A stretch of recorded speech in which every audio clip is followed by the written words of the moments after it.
감자, 김동인. 싸움, 간통, 살인, 도둑, 징역. 이 세상의 모든 비극과 활극의 근원지인 칠성문 박빈민굴로 오기 전까지는 복녀의 부처는 산업공상의 제2위에 드는 농민이었다. 복녀는 원래 가나는 하나마 정직한 농가에서 규칙 있게 자라난 처녀였었다. 예전 선비의 엄한 규율은 농민으로 떨어지자부터 없어졌다. 그러나 어딘지는 모르지만 딴 농민보다는 좀 똑똑하고 엄한 가율이 그의 집에 그냥 남아있었다. 그 가운데서 자라난 복녀는 물론 다른 집 처녀들같이 여름에는 벌거벗고 겨울에서 몇 감고 바짓바람으로 동네를 돌아다니는 것을 예사로 알기는 알았지만 그러나 그의 마음속에는 막연하나마 도덕이라는 것에 대한 기품을 가지고 있었다. 그는 15살 나는 해에 동네 호라비에게 80원에 팔려서 시집이라는 것을 갔다. 그의 새서방, 영감이라는 편이 적당할까? 이라는 사람은 그보다 20년이나 위로서 원래 아버지의 시대에는 상당한 농민으로 밭도 몇마지기가 있었으나 그의 대로 내려오면서는 하나 둘 줄기 시작하여서 마지막에 복녀를 판 80원이 그의 마지막 재산이었다. 그는 극도로 게으른 사람이었다. 동네 노인의 주선으로 소작밖에나 얻어주면 종자만 뿌려둔 뒤에는 후치질도 안 하고 김도 안 내고 그냥 버려 두었다가는 가을에 가서는 되는 대로 걷어서 금년에 흉년 임내하고 전주집에는 가져도 안 가고 혼자 먹어버리곤 하였다. 그러니까 그는 한바들 이태를 연하여 붙여본 일이 없었다. 이리하여 몇 해를 지내는 동안 그는 그 동네에서는 밥을 못 얻으리 만큼 인심과 신용을 잃고 말았다.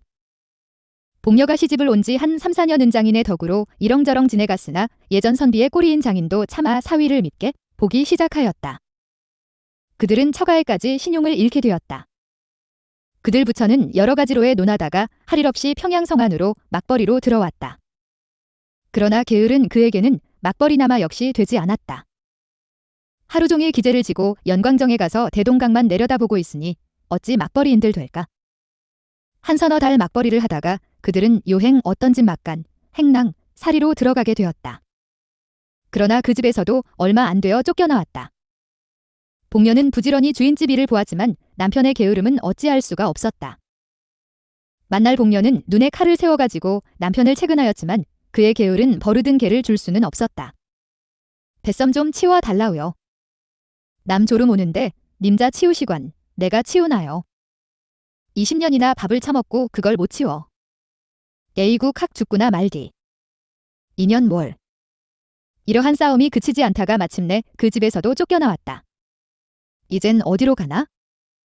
그들은 할 일 없이 칠성문 박빈민굴로 밀리어 나오게 되었다. 칠성문 밖을 한 부락으로 삼고 그곳에 모여있는 모든 사람들의 정업은 거지요. 부업으로는 도둑질과 자기끼리의 매음. 그 밖에 이 세상에 모든 무섭고 더러운 죄악이 있었다. 복녀도 그 정업으로 나섰다.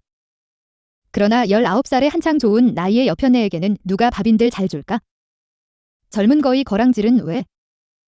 그런 소리를 들을 때마다 그는 여러 가지 말로 남편이 병으로 죽어가거니 어쩌니 핑계는 되었지만 그런 핑계에는 단련된 평양시민의 동정은 역시 살 수가 없었다. 그들은 이 칠성문 밖에서는 그들은 이 칠성문 밖에서도 가장 가난한 사람 가운데 드는 편이었다. 그 가운데서 잘 수입되는 사람은 하루에 오리짜리 돈푼으로 이런 7, 80전의 현금을 쥐고 돌아오는 사람까지 있었다. 극단으로 나가서는 밤에 돈벌이를 나갔던 사람은 그날 밤 40원을 벌어가지고 그 근처에서 답배 장사를 하기 시작한 사람까지 있었다. 복녀는 19살이었다. 얼굴도 그만하면 빤빤하였다. 그 동네 여인들의 보통 하는 일을 본받아서 그도 돈벌이 좀 잘하는 사람의 집에라도 간간 찾아가면 매일 5, 60전은 벌 수가 있었지만 선비의 집안에서 자라난 그는 그런 일은 할 수가 없었다. 그들 부처는 역시 가난하게 지냈다. 굳은 일도 있었다. 기자묘 솔밭에 송충이가 끓었다. 그때 평양로에서는 그 송충이를 잡는데 은혜를 베푸는 뜻으로 칠성문 박빈민굴의 여인들을 인부로 쓰게 되었다. 빈민굴 여인들은 모두가 자원을 하였다. 그러나 뽑힌 것은 겨우 50명쯤이었다. 복녀도 그 뽑힌 사람 가운데 한 사람이었다. 복녀는 열심으로 송충이를 잡았다. 소나무에 사다리를 놓고 올라가서는 송충이를 집게로 집어서 약물에 잡아넣고 또 그렇게 하고 그의 통은 잠깐 사이에 차곤 하였다. 하루에 32전씩의 품삯이 그의 손에 들어왔다. 그러나 대여세 하는 동안에 그는 이상한 현상을 하나 발견하였다. 그것은 다른 것이 아니라 젊은 여인부 한 여남은 사람은 언제든 송충이는 안 잡고 아래서 지절거리며 웃고 날뛰기만 하고 있는 것이었다. 뿐만 아니라 그 놀고 있는 인부의 품삯은 일하는 사람의 삭전보다 8전이나 더 많이 내어주는 것이다. 감독은 한 사람뿐이었는데 감독 도가들이 놀고 있는 것을 묵인할 뿐 아니라 때때로 자기까지 섞여서 놀고 있었다. 어떤 날쏨충이를 잡다가 점심때가 되어서 나무에서 내려와서 점심을 먹고 다시 올라가려 할 때에 감독이 그를 찾았다. 복래. 예, 복래. 왜 그럽니까? 좀 오너라. 그는 말없이 감독 앞에 갔다. 네, 너 대 뒤 좀 가보자. 뭘 하게요? 글쎄 가야. 가디요. 형님. 그는 돌아서면서 부인들 모여있는 대로 고함쳤다. 형님도 값세다. 싫다해. 둘이서 재미나게 가는데 내가 무슨 맛에 가갔니? 복녀는 얼굴이 새빨갛게 되면서 감독에게로 돌아섰다. 가보자. 감독은 저편으로 갔다. 복녀는 머리를 숙이고 따라갔다. 복내 독학구나? 뒤에서 이런 소리가 들렸다. 복녀의 숙인 얼굴은 더욱 빨갛게 되었다. 그날부터 복녀도 일 안 하고 품삯 많이 받는 인부의 한 사람으로 되었다. 복녀의 도덕관 내지 인생관은 그때부터 변하였다. 그는 여태껏 딴 사내와 관계를 한다는 것을 생각하여 본 일도 없었다. 그것은 사람의 일이 아니요. 짐승에 하는 것쯤으로만 알고 있었다. 혹은 그런 일은 하면 탁 죽어지는지도 모를 일로 알았다. 그러나 이런 이상한 일이 다시 있을까? 사람인 자기도 그런 일을 한 것을 보면 그것은 결코 사람으로 못할 일도 아니었다. 게다가 일 안 하고도 돈 더 받고 신장된 육회가 있고 빌어먹는 것보다 점잖고 일본말로 하자면 삼박자, 박자 같은 좋은 일이 이것뿐이었다. 이것이야말로 삶의 비결이 아닐까? 뿐만이 아니라 이 일이 있은 뒤부터 그는 처음으로 한계 사람으로 된 것 같은 자신까지 얻었다. 그 뒤부터는 그의 얼굴에 조금씩 분도 발리게 되었다. 1년이 지났다. 그의 처세의 비결은 더욱 더 순탄히 진척되었다. 그의 부처는 인제는 그리 궁하게 지내지는 않게 되었다. 그의 남편은 이것이 결국 좋은 일이라는 듯이 아랫목에 누워서 얼씬얼씬 웃고 있었다. 복녀의 얼굴은 더욱 예뻐졌다. 여보 아즈바니, 오늘은 얼마나 벌었소? 복녀는 돈 좀 많이 벌은 듯한 거지를 보면 이렇게 찾는다. 오늘은 많이 못 벌었쇠다. 얼마? 도무지 10서너냥. 많이 벌었쇠다 가래. 한댄양 꾀주소고래. 오늘은 내가. 어쩌고 하면 복녀는 곧 뛰어가서 그의 팔에 늘어진다. 나한테 들킨 데매는 끼고야 말아요. 난 원 이 아즈마니 만남은 야단이디라. 자 꾀주디, 그 대신은. 알아있디? 난 몰라요. 헤헤헤헤. 모름은 안 줄 테야. 글쎄 알았대도 그른다.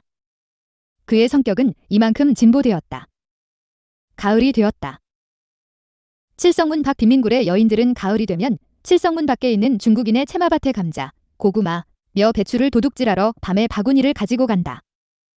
복녀도 감자깨나 도둑질하여 왔다. 어떤 날 밤 그는 고구마를 한 바구니잘 두둑하여 가지고 이젠 돌아가려고 일어설 때에 그의 뒤에 시커먼 그림자가 서서 그를 꽉 붙들었다. 보니 그것은 그 밭의 주인인 중국인 왕서방이었다. 복녀는 말도 못하고 멀찐멀찐 발 아래만 보고 있었다. 우리 집에 가. 왕서방은 이렇게 말하였다. 가재문 닭이 원 것도 못 갈까? 복녀는 엉덩이를 한번 휙 두른 뒤에 머리를 젖히고 바구니를 저으면서 왕서방을 따라갔다. 1시간쯤 뒤에 그는 왕서방의 집에서 나왔다. 그가 밭고랑에서 길로 들어서려 할 때에 문득 뒤에서 누가 그를 찾았다. 복녀 아니야? 복녀는 획 돌아서 보았다. 거기는 볏집여 편네가 바구니를 끼고 어두운 밭고랑을 더듬더듬 나오고 있었다. 형님이 됐을까? 형님도 들어갔댔을까? 님자도 들어갔댔나? 형님은 쥐집에? 나. 육, 서방네 집에, 님자는? 난 왕서방네 형님 얼마 받았소? 눅서방 그 깍쟁이놈 배추 3팩이. 난 3원 받았다. 복녀는 자랑스러운 듯이 대답하였다. 10분쯤 뒤에 그는 자기 남편과 그 앞에 돈 3원을 내놓은 뒤에 아까 그 왕서방의 이야기를 하면서 웃고 있었다. 그 뒤부터 왕서방은 무시로 복녀를 찾아왔다. 한참 왕서방이 눈만 멀찐멀찐 앉아있으면 복녀의 남편은 눈치를 채고 밖으로 나간다. 왕서방이 돌아간 뒤에는 그들 부처는 일원 혹은 이원을 가운데 놓고 기뻐하곤 하였다. 복녀는 차차 동네 거지들한테 애교를 파는 것을 중지하였다. 왕서방이 분주하여 못 올 때가 있으면 복녀는 스스로 왕서방의 집까지 찾아갈 때도 있었다. 복녀의 부처는 이젠 이 빈민굴의 한 부자였다. 그 겨울도 가도 봄이 이르렀다. 그때 왕서방은 돈 100원으로 처녀 하나 마누라도 사오게 되었다. 흥. 복녀는 다만 코웃음만 쳤다. 복녀 강짜하갔구만. 동네 여편 애들이 이런 말을 하면 복녀는 흥하고 코웃음을 웃곤 하였다. 내가 강짜를 해? 그는 늘 힘있게 부인하고 하였다. 그러나 그의 마음에 생기는 검은 그림자는 어찌할 수가 없었다. 이놈 왕서방, 내두고 보자. 왕서방이 색시를 데려오는 날이 가까워왔다. 왕서방은 여태껏 자랑하던 기다란 머리를 깎았다. 동시에 그것은 새색시의 의견이라는 소문이 퍼졌다. 흥. 복녀는 역시 코웃음만 쳤다. 마침내 새색시가 오는 날이 이르렀다. 칠보단장의 살인교를 탄 색시가 칠성문 밖 채마밭 가운데 있는 왕서방의 집에 이르렀다. 밤이 깊도록 왕서방의 집에는 중국인들이 모여서 별난 악기를 뜯으며 별난 곡조로 노래하며 야단이었다. 복녀는 집 모퉁이에 숨어서서 눈에 살기를 띠고 방 안의 동정을 듣고 있었다.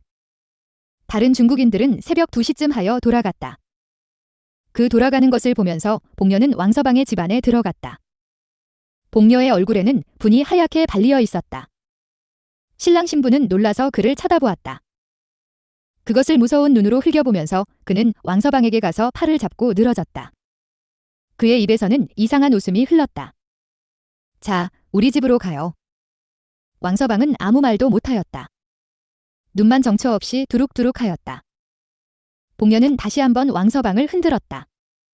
자, 어서. 우리 오늘은 일이 있어 못 가? 이른 밤중에 무슨 일? 그래도 우리 일이. 복녀의 입에 여태껏 떠돌던 이상한 웃음은 문득 없어졌다.